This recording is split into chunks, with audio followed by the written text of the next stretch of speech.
Boa tarde, Valadares, que a paz de nosso Senhor Jesus Cristo esteja em nossos corações e em nossos lares. Estamos mais uma vez iniciando o programa Voz das Assembleias de Deus. Que maravilha ter você conosco mais uma vez. Que maravilha saber que a sua casa continua tendo espaço para que a palavra de Deus possa ser manifesta, possa ser pregada, possa ser declarada. Que maravilha saber que você já marcou no seu coração esta data e esse horário e sempre tem estado conosco nas nossas programações. Estamos aqui com a nossa boa Bíblia nas mãos, que é a palavra viva do nosso Deus falando conosco. E eu sei que quando nós abrirmos e falarmos ao seu coração, você será tão abençoado e alimentado quanto nós temos sido. Muito obrigado pelo carinho da sua audiência, muito obrigado pela confiança, pela recepção, pela acolhida.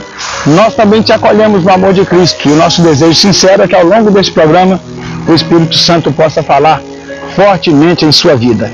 Hoje é sábado, o sábado que antecede ao domingo de Páscoa, e nós não podemos perder a oportunidade de utilizarmos esse tema para falar do amor de Deus ao seu coração, para resgatarmos, segundo a palavra de Deus, o verdadeiro sentido e o significado dessa festa especial que o povo de Israel passou a celebrar da parte de Deus, ou seja, por ordem de Deus, pela vontade de Deus. É óbvio que quando nós vamos falar de Páscoa, nós não iremos falar do coelho da Páscoa, não iremos falar dos ovos de Páscoa, porque isso nada tem a ver com a Páscoa cristã. São interpolações, são acréscimos que a cultura, que a tradição, sobretudo a tradição ocidental, veio acrescentando na Páscoa. Então, pastor, o que é Páscoa? Como devemos comemorá-la? Devemos comemorá-la ou não? A Páscoa ainda tem para os cristãos algum tipo de significado? Ou a Páscoa ela é uma festa que ficou para um tempo ou para um povo em particular?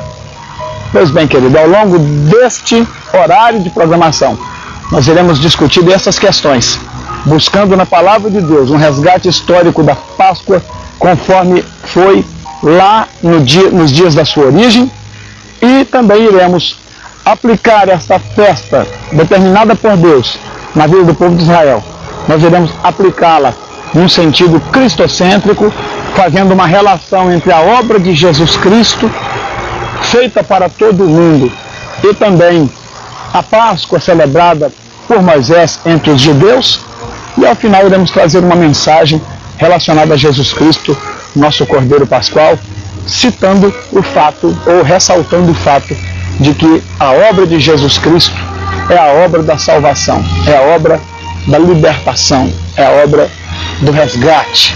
E é por isso que nós estamos aqui, nesse cenário amplo, esse cenário vazio, não é?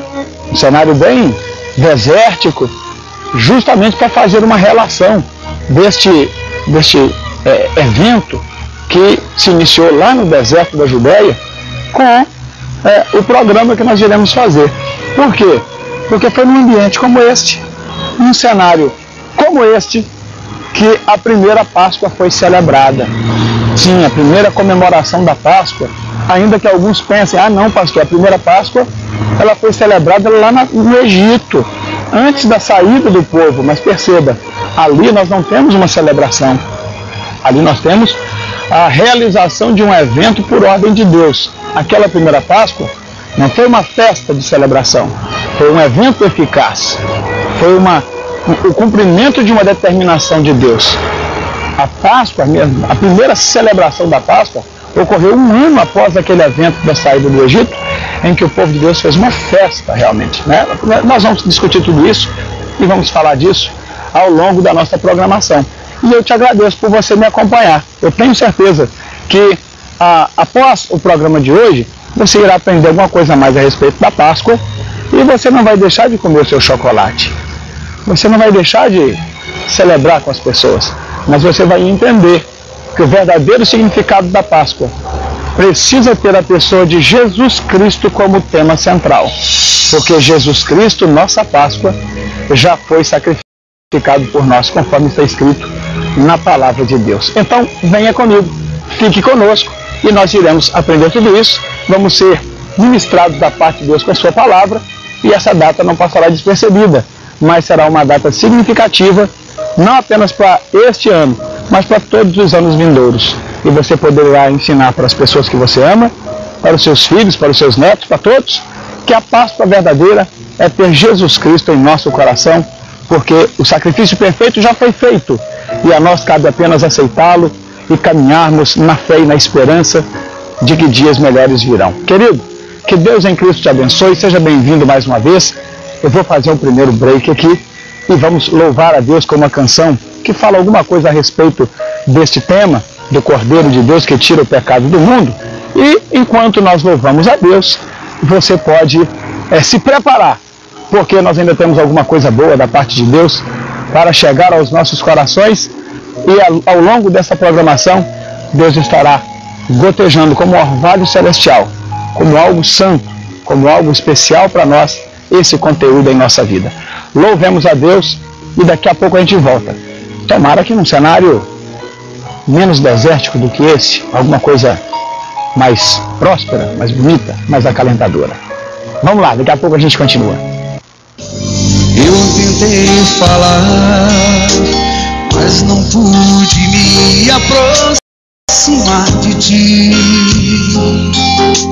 Em Jerusalém, no Calvário, eu também chorava. Não quis entender se tinha um porquê o teu castigo.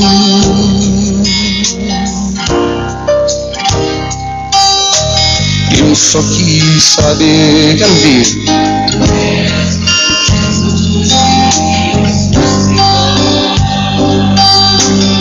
Ficou bonito. Algo me fez ver que o teu poder se mostraria, mas a tua dor também o meu coração feria. Não apenas rei, eras meu Senhor e meu amigo.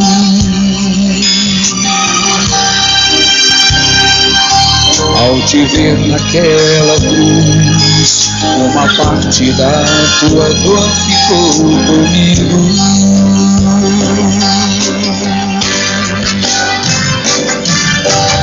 Outra vez, Senhor,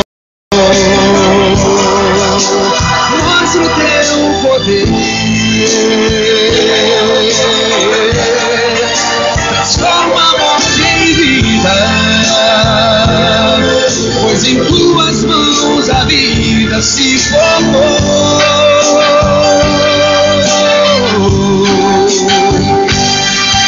Se hoje não te ver livre dessa cruz, eu vou esperar, mesmo que adormeças, sei que vais voltar. És a própria vida e jamais a morte te resistirá.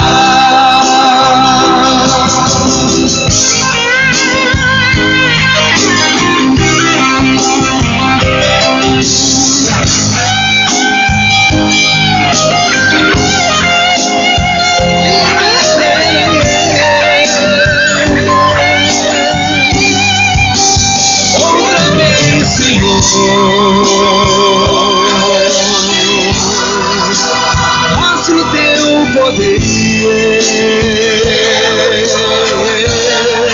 transforma a morte em vida, pois em tuas mãos a vida se formou.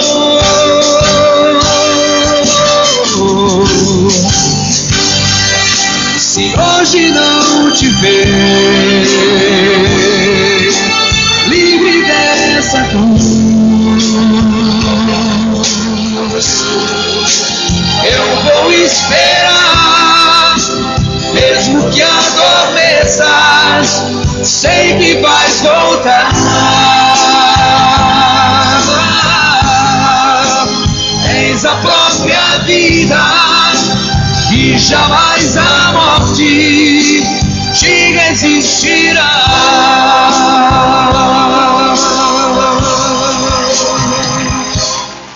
Estamos de volta após esse lindo louvor e agora voltamos para eu te contar uma história de Páscoa, ou uma história sobre a Páscoa. O que é a Páscoa?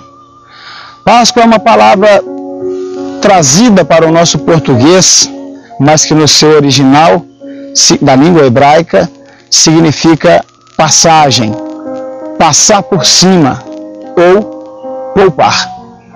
É uma determinação de Deus para o povo de Israel, quando o povo de Israel estava saindo da terra do Egito, virando a página de uma história de escravidão e caminhando para a conquista de sua liberdade, para a construção do Israel como nação.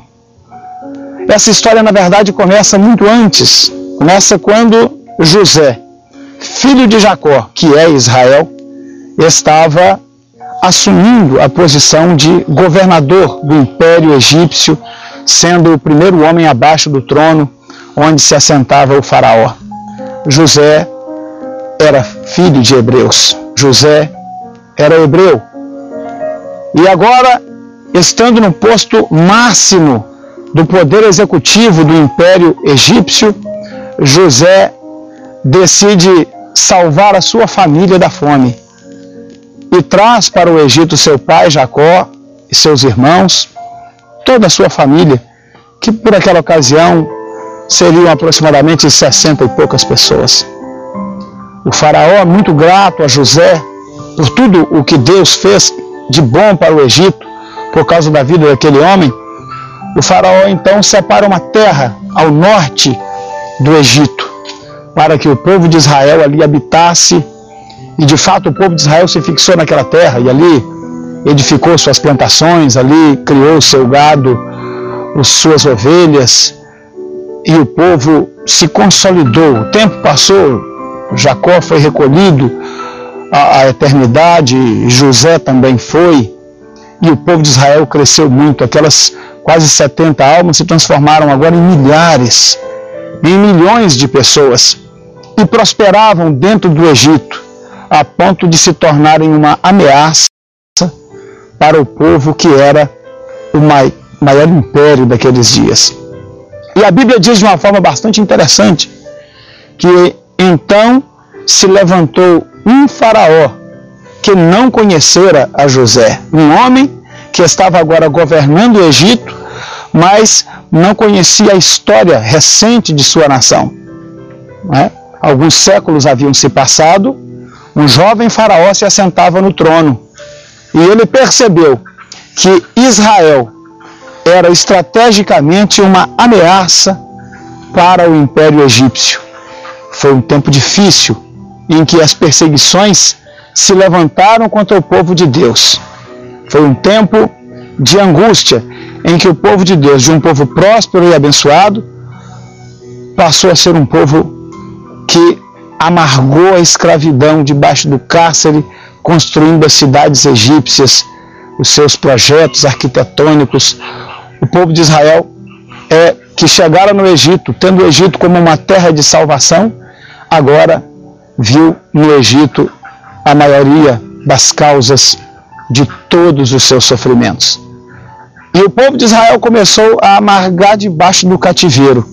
Mas nem assim o faraó conseguia impedir o desenvolvimento desse povo. O povo de Israel começou a sofrer muito, mas quanto mais o povo sofria, mais ele se multiplicava.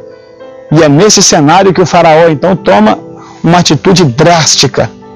Ele resolve fazer o extermínio da nação judaica por meio de um controle de natalidade muito interessante, muito típico do diabo, não é?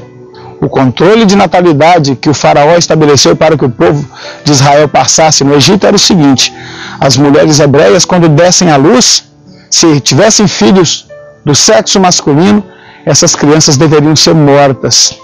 E desta forma, faraó conseguia manter por um bom tempo a quantidade de seus escravos hebreus e, ao mesmo tempo, impedir que esse povo crescesse e continuasse a se desenvolver. E isso tudo começou a acontecer. O povo de Israel sempre dava um jeito de trabalhar na sua preservação. Então as mulheres hebreias, Elas começaram a ter seus filhos em segredo, não chamavam as parteiras egípcias para ajudá-las, e as crianças continuavam a nascer. E o faraó então determinou que as crianças fossem lançadas no rio Nilo para morrerem ali, alimentarem a crocodilos e a outros animais aquáticos. E em tudo Deus criava situações para que o seu povo fosse preservado. Eis que nasce Moisés e a sua mãe, na ênfase também de não perder o seu filho, ela tem o seu filho em segredo, ela prepara um cesto com betume, ela coloca a criança naquele cesto e solta a criança para que ela descesse às margens do Nilo, na esperança de que alguém a encontrasse e que pudesse criá-la e que essa criança fosse preservada da morte. Essa criança era Moisés. E Deus tinha um grande plano na vida daquele bebê. Bem, quem conhece Bíblia, conhece muito bem essa história, sabe que Moisés, descendo as águas do Nilo, um rio tido pelos egípcios como um rio sagrado, Moisés é encontrado pela filha do faraó, que havia descido para se banhar nas águas daquele rio, e ali ela viu aquele cesto, mandou que o buscassem, e quando ela abre o cesto, um bebê está ali dentro. Esse bebê era Moisés. A alma dessa mulher se apegou àquela criança, e ela passou a criar aquela criança como sendo seu próprio filho. Vejam bem, queridos, como Deus faz. O decreto de morte para Moisés partiu do faraó, e agora Deus colocava Moisés para ser protegido pelo próprio faraó, que havia decretado a sua morte, e Moisés passou a ser chamado de o filho da filha do faraó. Essa criança volta para os braços da mãe biológica, Joquebede, que passa a ser a sua ama de leite, passa a ser aquela que iria cuidar dele, a sua babá. E Moisés acabou sendo criado pela sua própria mãe biológica, mas tendo a guarida, tendo a proteção da casa do faraó, o mesmo homem que havia decretado a sua morte. Os anos passam, Moisés é preparado em toda a ciência e conhecimento do Egito, tornando-se um erudito, um sábio, um homem eloquente, um homem preparado, e possivelmente entrando na linha de sucessão do próprio faraó, que então era considerado o seu avô, e segundo a história, não tinha filhos do sexo masculino, e portanto não havia quem o sucedesse no trono. Moisés, porém, a Bíblia diz, preferiu sofrer as afrontas junto com seu povo do que desfrutar das benesses no trono do Egito. E Moisés, então, de acordo com a história bíblica, passa por uma situação muito difícil.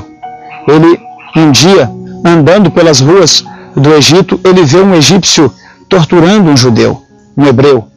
Ele vê o egípcio praticando violência contra alguém que era de seu próprio sangue. Então, a despeito de ter todo o conforto, toda a segurança, toda a regalia, toda a honraria de fazer parte do trono egípcio, Moisés prefere sofrer as agonias do seu povo. E ele se levanta contra aquele egípcio, e naquele conflito, naquela confusão, o egípcio acaba morrendo. A morte desse egípcio foi um divisor de águas na história de Moisés. Agora, de protegido do faraó, Moisés passa a ser um fugitivo da corte egípcia, e por causa daquele homicídio, Moisés precisa fugir. Por mais que fosse querido na casa do faraó, por mais que fosse preparado para uma função importante no Egito, Moisés havia matado um cidadão egípcio. Moisés havia matado um homem do império. Não tinha outro caminho para faraó a não ser punir aquele que havia trazido tamanho desgaste para uma família egípcia e derramado o sangue de um cidadão daquele império. Custou caro para Moisés a sua iniciativa, mas tudo isso era um propósito de Deus. Moisés foge para o deserto de Midian e passa ali mais 4 décadas de sua vida. Ali ele se casa e passa a ser um pastor de rebanhos do seu sogro Jetro, sacerdote de Midian. Uma cena interessante ver aquele homem preparado em toda a ciência e arte do Egito, agora deslocado para um cenário de deserto, para ser um simples pastor de ovelhas. Na escola de Deus, muitas vezes não entendemos os seus propósitos, mas Deus está no controle de tudo, governa tudo e sabe como agir. O propósito de Deus na vida de Moisés não incluía apenas a ciência e a arte do Egito. O propósito de Deus na vida de Moisés incluía o deserto de Midian, onde Moisés deveria aprender a ter paciência, a ter esperança e a confiar no Senhor. 40 anos se passam e Moisés está procurando uma das ovelhas desgarradas do seu rebanho. E de repente uma cena o surpreende. Uma sarça, um arbusto, como tantos arbustos, como esses talvez. Uma sarça está ardendo em chamas, mas as suas folhas não se queimam, elas continuam verdes, e a Bíblia diz que Moisés diz assim: agora me virarei para ali e verei esta grande maravilha, porque eis que a sarça arde, mas as suas folhas não se queimam.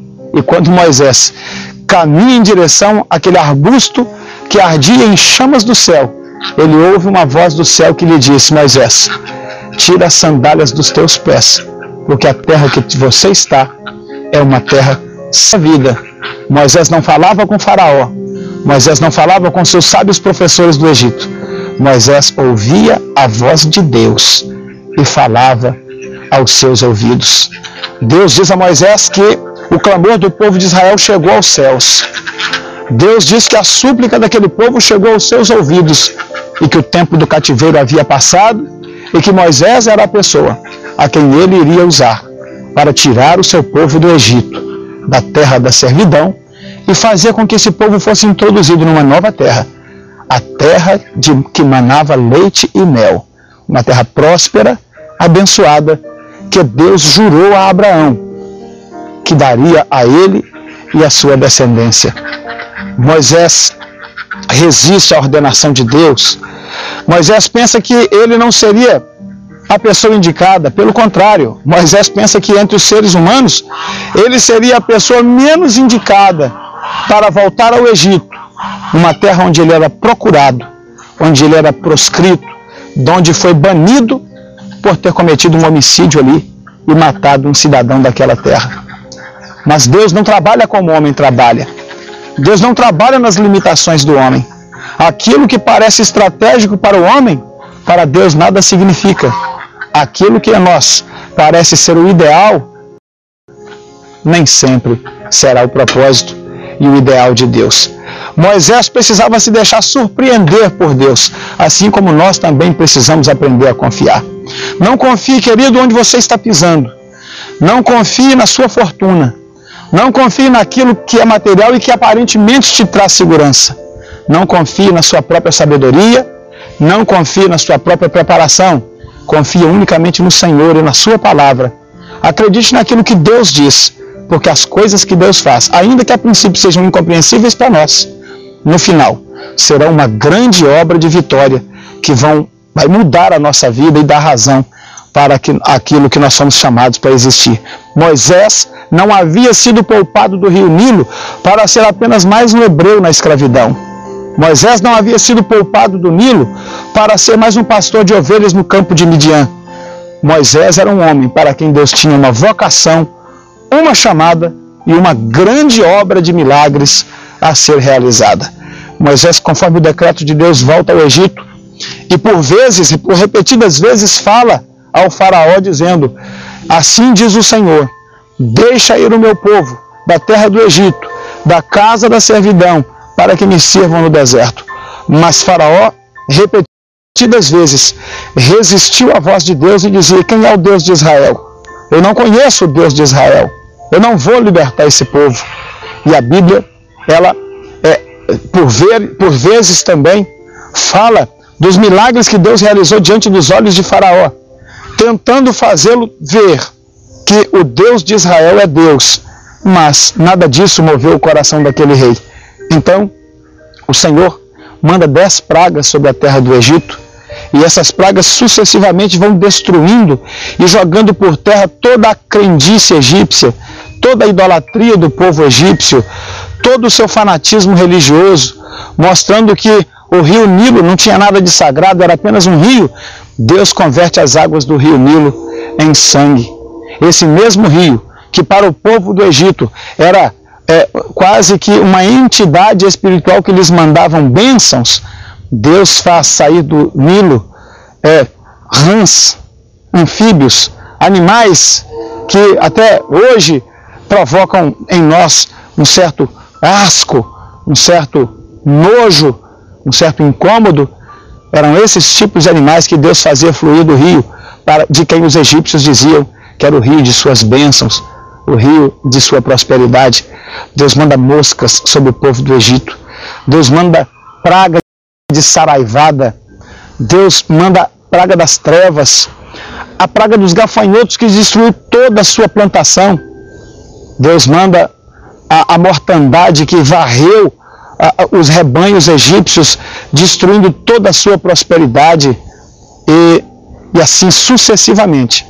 Todas as divindades egípcias foram sendo solapadas, destruídas e lançadas por terra. Mas, se não bastasse toda essa derrota do povo egípcio, o pior ainda estava por vir. Numa noite como tantas outras vividas pelo povo do Egito, Deus havia preparado o mais duro golpe para aquela nação que durante séculos escravizou e humilhou o povo que é chamado pelo nome do Senhor. Naquela noite, os filhos dos egípcios, os primogênitos de sua casa e os primogênitos dos seus animais seriam sacrificados, seriam recolhidos por Deus. Deus abriu a mão e o anjo da morte entraria na terra do Egito para cumprir ali a justiça divina. Um parêntese entra nessa história e Deus começa a desenhar a Páscoa, que seria o instrumento de comemoração do povo de Israel, que seria liberto de uma situação de escravidão e entraria numa nova fase, uma nova vida. Deus chama Moisés e Arão e esses entregam ao povo de Israel um recado de Deus. Deus diz: nesta noite eu vou passar pelo Egito e eu vou caminhar pelas casas do povo egípcio, pelas terras dos egípcios, inclusive nas terras onde estão habitadas por Israel. O anjo da morte irá passar. Grande mortandade ocorrerá nesta terra. Porém, vocês, meu povo, vocês vão matar um cordeiro perfeito, um cordeiro sem mácula, um cordeiro sem mancha. Ele será sacrificado. Esse cordeiro será assado e a sua carne vai ser alimento para cada família da casa de Israel. O sangue desse cordeiro vocês irão pegar e irão passar nas vergas das suas portas, nos umbrais das suas portas. E quando o anjo da morte passar pela terra do Egito, nas casas onde ele vir o sinal do sangue, ele passará por cima dessa casa, ele saltará. Nesta casa haverá livramento, nesta casa haverá proteção, mas nas casas onde não houver o sinal do sangue, o primogênito dessas famílias, o primogênito desses animais será morto. O sangue vos será por sinal na casa em que estiverdes. Havendo eu o sinal do sangue, passarei por sobre esta casa e não haverá mortandade no meio de vós. Assim comereis o cordeiro, tudo dele será assado no fogo, nada dele ficará para o dia seguinte. Se a sua família é pequena para um cordeiro, junte-se outra família. Mas todos de Israel deverão ter o sinal do sangue nas ombreiras das suas portas. E vocês vão comer esse cordeiro de madrugada, à meia-noite. Assim o comereis. Os vossos lombos cingidos, os vossos cintos apertados, os vossos pés calçados e o vosso cajado na mão. Deus estava falando para o povo de Israel que aquele jantar, aquela ceia, não seria uma ceia comum, seria a última ceia que eles iriam participar, comer, dentro da terra do Egito. A partir daquele momento, ainda naquela mesma madrugada, eles sairiam do regime de escravidão e iriam para a liberdade. Por isso, eles deveriam participar daquele alimento já prontos e preparados para uma longa jornada de liberdade que começaria naquela noite. Esta é a Páscoa do Senhor. Moisés então deu ordem ao povo e o povo fez conforme o Senhor recomendou. Nas vergas de suas portas, o sangue do Cordeiro estava ali passado, como uma marca, como um sinal, como um selo, como um carimbo de que aquela casa estava sob a proteção de Deus. E o anjo do Senhor, ele passou por aquela terra e a mortandade foi muito grande entre os filhos dos egípcios, entre os seus animais, mas nas casas onde havia o sinal do sangue do Cordeiro da Páscoa, o Cordeiro que foi morto para ser comido como um primeiro memorial. Nessas casas havia vida, nessas casas havia esperança e muito mais que isso. Nessas casas houve livramento e liberdade. Naquela mesma noite, o faraó chamou os filhos de Israel e disse: saiam do Egito, vão embora desse lugar, saiam daqui, não queremos mais vocês no nosso meio, podem ir para a sua liberdade. Naquela mesma noite, os filhos de Israel ajuntaram todos os seus bens, deram as costas para o Egito e iniciaram uma nova jornada, uma nova vida na presença do seu Deus. Naquela noite foi o marco do início de uma longa caminhada de libertação, uma longa caminhada que, começando na terra de Gósen, ao norte do Egito, culminou lá na Palestina, na terra de Canaã, onde o povo de Israel se estabeleceu e constituiu uma linda e poderosa nação, que está lá até os dias de hoje, conforme as profecias, conforme o decreto de Deus. O povo de Israel, o remanescente de Israel, nunca seria deixado para trás. E o povo de Israel, então, saiu do Egito, após esta primeira Páscoa eficaz, essa Páscoa da fidelidade, da libertação, para lá no deserto do Sinai, celebrar então a primeira festa da Páscoa pela lembrança do livramento que o Senhor te deu. Se não bastasse levarem tudo o que lhes possuía, foram também presenteados pelo povo egípcio, que na pressa que tinham de tirar o povo de Israel daquela terra, lhes deu ouro, lhes deu prata, lhes deu vestes, e eles caminharam para a liberdade, para o deserto, com tudo aquilo levando a fortuna, o despojo daqueles que o escravizavam. Esta é a mensagem do Evangelho. Aquilo que te escravizava será o despojo da sua vitória. Você vai levar consigo e será o testemunho de um grande milagre de Deus em sua vida. Se o álcool te escravizava, você leva o despojo do alcoolismo para nos púlpitos e nas praças dizer que você foi liberto pelo sangue do Cordeiro. Se as drogas te escravizavam, quando o Senhor te liberta, você leva o memorial, o despojo dessa vida de vícios para nos púlpitos e nas praças declarar que o sangue do Cordeiro te libertou da escravidão, das drogas, da prostituição, da idolatria e da miséria. É o despojo que levamos essa obra de libertação. A Páscoa, experimentada pelos judeus, ela continua sendo vivenciada por todas as pessoas ao longo dos dias. Todo aquele que tem um encontro com o sangue do Cordeiro, ele recebe a mesma experiência de libertação, de salvação. Abre-se para ele uma longa jornada pela qual ele deve caminhar para fazer a obra de Deus em sua vida. Querido, esta é a história da Páscoa que você pôde acompanhar conosco. Um resumo de tudo que Israel viveu quando saiu do Egito e foi celebrar no deserto a primeira Páscoa. Que Deus te abençoe. Vamos louvar a Deus com mais uma canção e daqui a pouco eu volto para falar com você um outro aspecto da Páscoa, que é a relação entre a Páscoa e o nosso Senhor e Salvador Jesus Cristo, o Cordeiro de Deus que tira o pecado do mundo, o Cordeiro Pascual. Louvemos a Deus e a gente volta daqui a pouco. Vamos lá.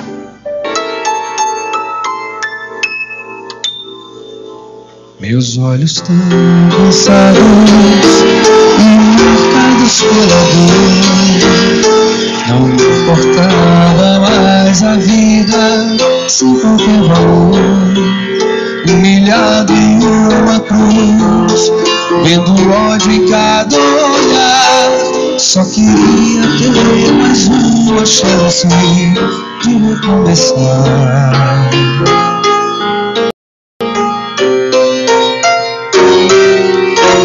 Tentei num grande esforço contemplar na outra cruz quem era aquele homem que chamavam de Jesus, que comigo dividia ali solidão, vergonha e dor, porque que tantos me odiavam e outros me davam amor. Teu olhar me fez estremecer e crer que ali estava o próprio Deus. Pude esquecer minha dor.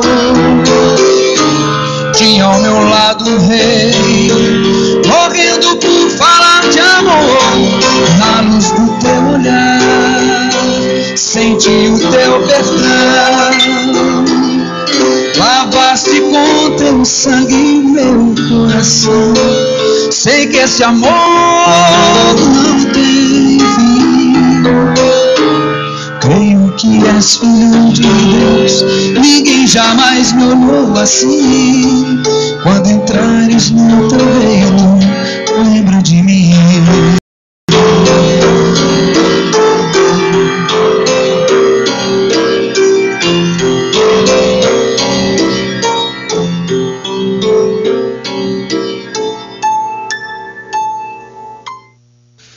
Estamos de volta e nessa sequência o nosso propósito é falar sobre a Páscoa e Jesus Cristo nosso Senhor. A relação entre a Páscoa determinada por Deus e a proclamação da obra salvadora, salvífica de nosso Senhor Jesus Cristo. É preciso dizer antes de mais nada que a Páscoa foi instituída por Deus em Israel com um duplo propósito. O primeiro propósito tinha o caráter memorial, ou seja, formar uma memória que permitisse que através dos séculos o povo de Israel nunca se esquecesse da grande obra de libertação realizada por Deus, quando com mão forte e braço estendido os tirou da terra do Egito. O objetivo desse memorial era fazer com que Israel tivesse uma identidade própria e um relacionamento muito achegado com um Deus pessoal, que dos céus contemplou o seu sofrimento e os tratou como um povo peculiar, um povo, uma propriedade particular, um povo separado dentre os demais povos, para ser uma nação específica com a qual Deus tinha um trato e um propósito muito grande.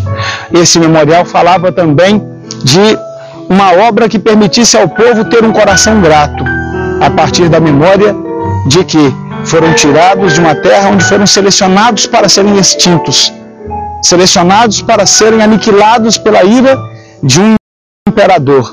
Deus ali os separou e os livrou, e os guardou. Então era uma festa que proporcionaria que o povo de Israel tivesse um coração grato, uma alma agradecida pelo grande livramento que o Senhor lhes tinha dado. Esse é o aspecto memorial da festa da Páscoa. Agora, a Páscoa também tem um outro aspecto, que é o aspecto profético, o aspecto futuro. A festa da Páscoa era também a proclamação de uma grande obra que o Senhor ainda iria fazer, porque o Cordeiro perfeito ainda não havia sido preparado. A relação entre a mensagem da salvação e a ilustração, a figura do Cordeiro, é algo tão profundo na Bíblia, que ela perpassa a história de Abraão, toda a história do cativeiro no Egito e a história da saída do povo de Israel, onde o Cordeiro sempre é colocado como o objeto da salvação e da libertação.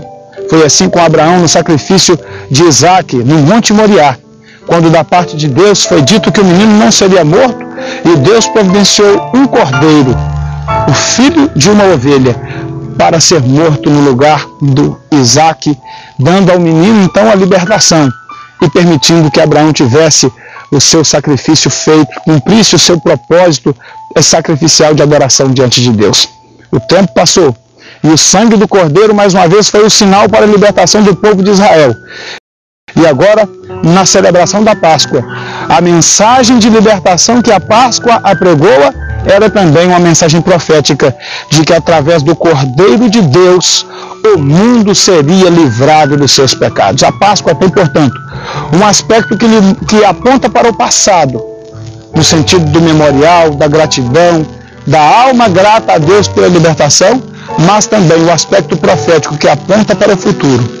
Um cordeiro deveria morrer, e através da morte desse cordeiro, o homem finalmente seria livre dos seus pecados. O que de fato é a Páscoa para os judeus e para os cristãos. há uma clara separação entre Páscoa para os judeus e para os cristãos. Os judeus estão lá celebrando a Páscoa, comendo seu pão asmo, suas ervas amargosas e comendo a carne do cordeiro. Nós, cristãos, não estamos preocupados com o formato, com o modelo. Para nós não importa comer a carne do cordeiro, para nós não importa as ervas amargosas, para nós não importa o pão asmo. Tudo isso era um sinal entre Deus e o povo de Israel. Mas para nós importa ter Jesus Cristo como nosso Salvador pessoal, porque Ele mesmo diz no Evangelho: aquele que não comer a carne do Filho do Homem, nem beber do seu sangue, não tem parte comigo, não tem vida em si mesmo. Jesus se apresenta como sendo o pão vivo que desceu dos céus. Jesus se apresenta como aquele que derramaria o sangue verdadeiro por nós. Portanto, as sombras das coisas passadas, representadas na forma judaica de se comemorar a Páscoa, passaram também. E hoje, quando nós nos reunimos em volta da Santa Ceia do Senhor, quando o pão e o vinho é colocado, ali está a Páscoa do cristão, porque Jesus Cristo, nossa Páscoa, já foi sacrificado por nós. Os judeus ainda aguardam o Messias, negando a fé no Filho de Deus, mas nós entendemos pela Escritura e pela experiência que o Espírito Santo nos tem dado, que Jesus Cristo é o Cordeiro. Não precisamos mais matar os cordeiros, os carneiros, as ovelhas. Não precisamos mais assá-los no fogo. Não carecemos mais passar do seu sangue literal nas ombreiras das portas de nossa casa.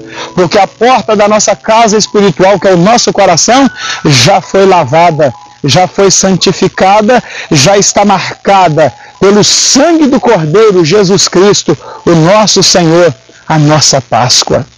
Oh, querido, que nesta tarde maravilhosa, em que nós fazemos menção dessa data marcante, você possa sair dos efeitos da tradição, você possa ir além da Páscoa tradicional, seja ela judaica ou seja ela Páscoa ocidental, recheada por doces e guloseimas, e que você possa entender que a Páscoa é a celebração da vida nova, da vida espiritual em Cristo Jesus, o nosso Senhor. Que Deus em Cristo te abençoe, te ilumine. Na primeira parte desse programa, apresentamos a você um histórico sobre a Páscoa. Nesta segunda parte, apresentamos uma relação perfeita entre a Páscoa judaica e a anunciação com relação à obra poderosa que só o Senhor Jesus Cristo poderia fazer. Nós iremos ouvir agora mais uma canção e daqui a pouco eu vou retornar com a parte final do nosso programa, em que nós iremos falar então sobre esta grande salvação proporcionada por Jesus Cristo, o Cordeiro de Deus. Louvemos a Deus e a gente já volta com a mensagem final deste programa nessa tarde. Deus abençoe, vamos lá. No começo era apenas um menino trabalhando com seu pai. Era só um carpinteiro que pregava sobre salvação e paz. Ele andava pelo mar da Galileia, com seu jeito amoroso de falar. Mas aquele carpinteiro pregador começou a incomodar. E ele fazia: suas mãos curavam cegos e aleijados e sarava corações.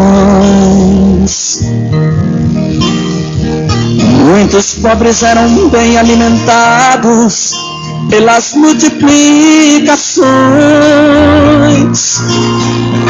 Os necessitados vinham aos seus pés, esperando o milagre conseguir. E com isso os inimigos levantaram e vieram lhe ferir. Olha o que aconteceu.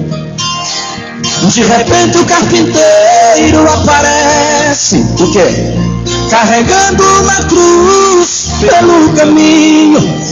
Já não era o carpinteiro, era apenas um cordeiro tão sozinho. Muito bem, querido irmão e irmã, nós estamos de volta e eu estou aqui com a Bíblia aberta para agora fundamentar num texto lido direto da Palavra de Deus uma mensagem de salvação para a sua vida.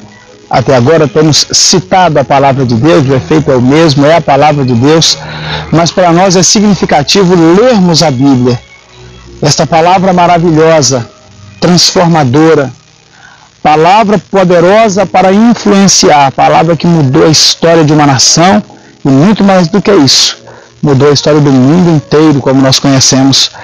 O cristianismo, a mensagem cristã, a mensagem genuinamente cristã, é uma mensagem transformadora. E é por isso que nós iremos ler um texto aqui agora para falar dessa mensagem para a sua vida. E eu te convido a ler comigo Hebreus no capítulo 2.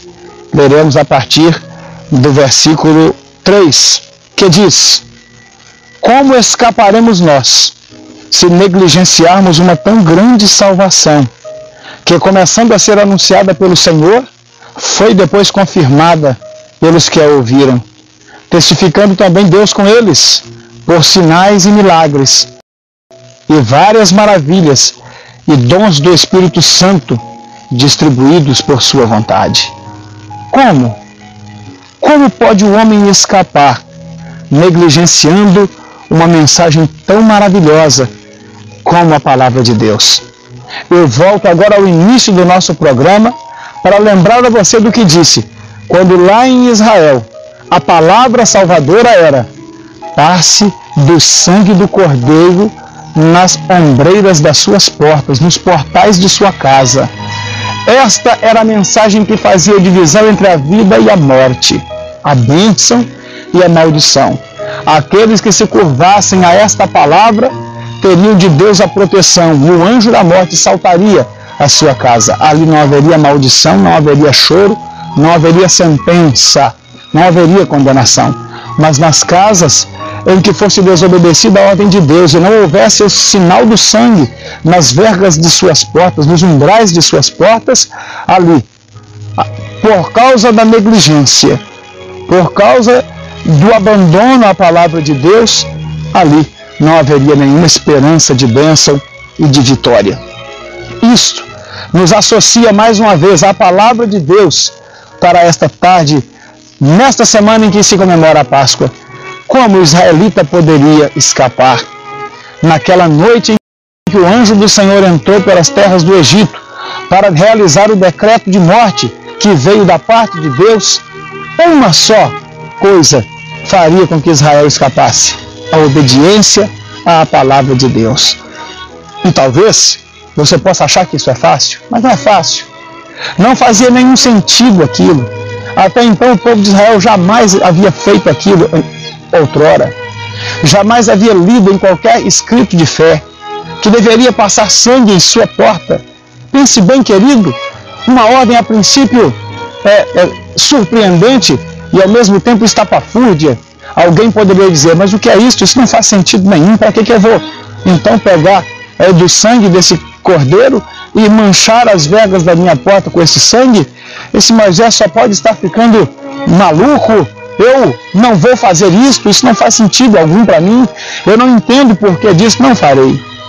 Ah, querido, se um hebreu tivesse feito isto naquela noite, ao amanhecer daquele dia ele teria um grande arrependimento. Porque se não houvesse o sinal do sangue, conforme o decreto de Deus, o anjo da morte não pouparia aquela casa. Às vezes, nós somos convocados a fazer coisas que não entendemos. Às vezes somos convocados a dar um passo de fé. E quando precisamos dar um passo de fé, necessariamente não compreendemos exatamente o que estamos fazendo.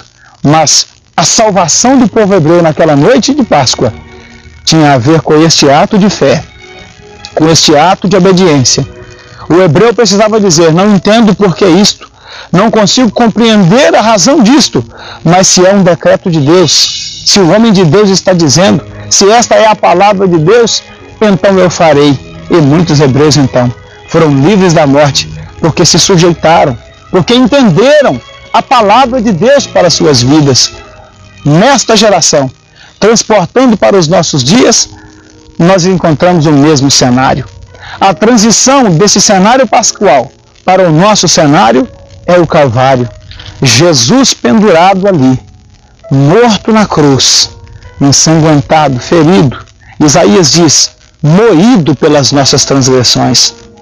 E eu sei que assim como muitos hebreus do passado não entenderam nada dessa coisa de passar o sangue nos umbrais das portas, os discípulos e os demais que seguiam a Jesus também devem ter ficado anestesiados, perplexos, olhando para Jesus pendurado naquela cruz, o seu corpo sem vida, ferido, destruído pelas torturas que sofreu. Aquela mensagem, aquele sangue que pingava do corpo de Cristo, não era compreendida pelos discípulos, eles não tinham como entender aquilo. Porém, eles receberam aquela mensagem e se dispuseram a morrer por ela.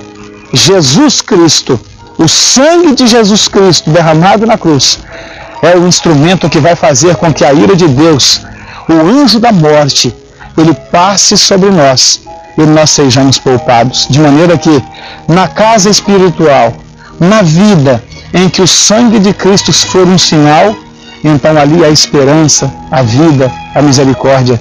Ali haverá libertação. Ali haverá uma longa jornada para uma nova vida. Mas nas vidas em que o sangue de Cristo não for um sinal, não haverá nenhuma esperança. Este é o resumo teológico, querido, a respeito da Páscoa. O resumo que encerra este assunto. A palavra que põe fim a qualquer questão relacionada à Páscoa do Senhor está aqui, pregada, nesta mensagem para o seu coração nesta tarde. Como poderemos escapar da ira de Deus? Como poderemos escapar da ira vindoura? Como poderemos ter a certeza que a destruição, que o destruidor saltará por sobre a nossa casa, sobre a nossa vida? Oh, querido, nas casas em que houver o sinal do sangue do Cordeiro, no coração em que o sangue de Jesus Cristo já for um sinal, ali então nós teremos a certeza e a convicção de que a morte não se chegará a nós. Amados, o escritor aos Hebreus registrou, e eu quero repetir com você: como escaparemos nós se não atentarmos para uma tão grande salvação? Vivemos num mundo terrível em que as pessoas estão inclusive ridicularizando a mensagem do Evangelho. Talvez alguém esteja me ouvindo e esteja pensando: puxa vida, o pastor está certo. Eu sou um dos que está dando as costas, que está negligenciando esta grande salvação, anunciada primeiro pelo Senhor e depois confirmada por todos aqueles que a ouviram. Jesus Cristo anunciou a mensagem de salvação. Seus discípulos a repercutiram.